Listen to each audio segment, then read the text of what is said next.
जों फ्रेंबेदे तंग संलुकुरौनि रां बियां खलायखिबि आबनो चेरि नायनायनि बागै सानमुं तिसाका सदर हांखर कांग्रेस कमिटि तासल सदर हांखर कांग्रेस नि बखाक्तै खरक बानि कायसा बदल आगरतला बामुतिया TSECL नि तांफांनि थानि डेपुटेशन रिलायखा कक्थुमनारिनि बसकांगो कांग्रेस खुफां प्रबीर चक्रवर्ती शाखा हाकतनि मन्त्री बखरक निसिमि जेंगै हास्तेनि मन्त्री अकरा कतर कतर गुताला खलायै रांसाय अक्सुपुङै तंमानि बागैनो हास्ते हामक्राय इंया তো গভীর উদ্বেগের সাথে লক্ষ্য করছি যে ডাবল ইঞ্জিনই হোক আর মূল ইঞ্জিনই হোক, যে ইঞ্জিনের সরকারি হোক, গত কয়েক বছরে গোটা দেশকে সরকারি ব্যবস্থাপনায় একটা দুর্নীতির আখড়ায় পরিণত করেছে। ব্যাপক দুর্নীতি, সর্বত্র ব্যাপক দুর্নীতি।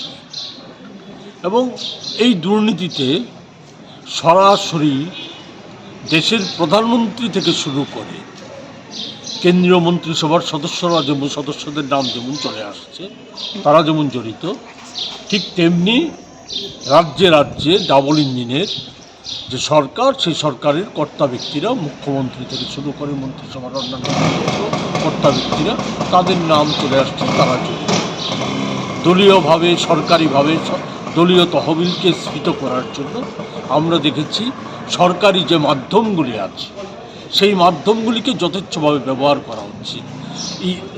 ইনকাম ট্যাক্স, ইডি, সিবিআই এগুলিকে ব্যবহার করে দলীয় তহবিল স্ফীত করার অভিযোগে ইতিমধ্যেই দেখেছেন পত্রপত্রিকা বেরিয়ে এসেছে, আপনারা বের করছেন, সংবাদপত্র বের করেছে যে তাদেরকে ভয় দেখিয়ে, কর্পোরেট সেক্টরকে ভয় দেখিয়ে, ইডি, সিবিআই, ইনকাম ট্যাক্সের ভয় দেখিয়ে সেখানে যারা যে কর্পোরেট সেক্টরগুলি বিজেপির যে নির্বাচনী তহবিল বন্ডের মাধ্যমে, যেটাকে সুপ্রিম কোর্ট বেআইনি বলে ঘোষিত করেছে, সে বন্ডে যে টাকা দিত না, তারা গত কয়েক বছরে কয়েকশো কোটি টাকা বিজেপির তহবিলে তারা দিয়েছে নির্বাচনী বন্ডের মাধ্যমে।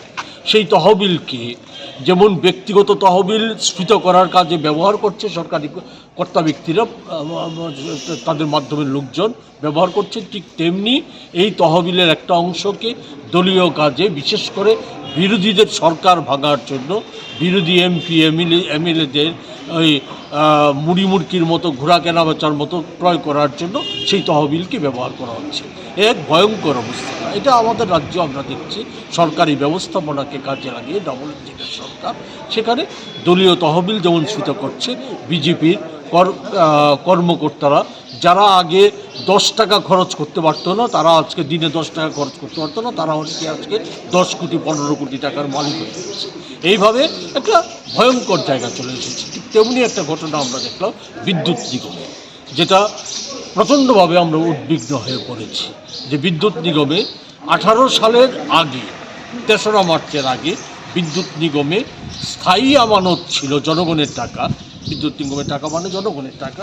স্থায়ী আমানত ছিল 332 কোটি 71 লক্ষ টাকা।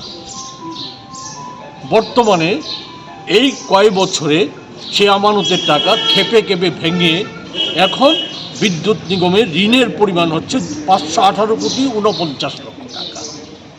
একটা ভয়ঙ্কর অবস্থা। কারণ কি? কোনো স্পষ্টীকরণ নেই। কোন খাতে সেই টাকা খরচ হয়েছে তার কোনো স্পষ্টীকরণ নেই।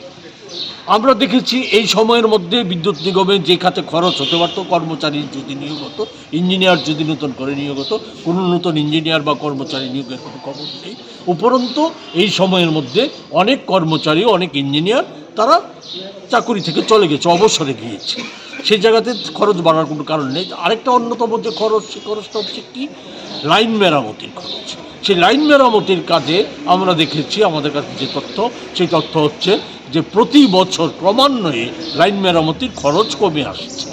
সেই জায়গায় দাঁড়িয়ে আমরা এই ঘটনাগুলিতে আমরা গভীরভাবে উদ্বিগ্ন যে এই সময়ের মধ্যে আমরা কি দেখলাম যে এই টাকা তো জনগণের টাকাই, এবং উপরন্তু জনগণের উপর তার বোঝা, এই যে ব্যয়ভার, অতিরিক্ত ব্যয়ভার, অতিরিক্ত লুটপাট, তার বোঝা জনগণের উপর চাপিয়ে দেওয়ার জন্য 19 সাল থেকে ক্রমান্বয়ে বিদ্যুতের মাশুল কর বাড়িয়ে চলছে।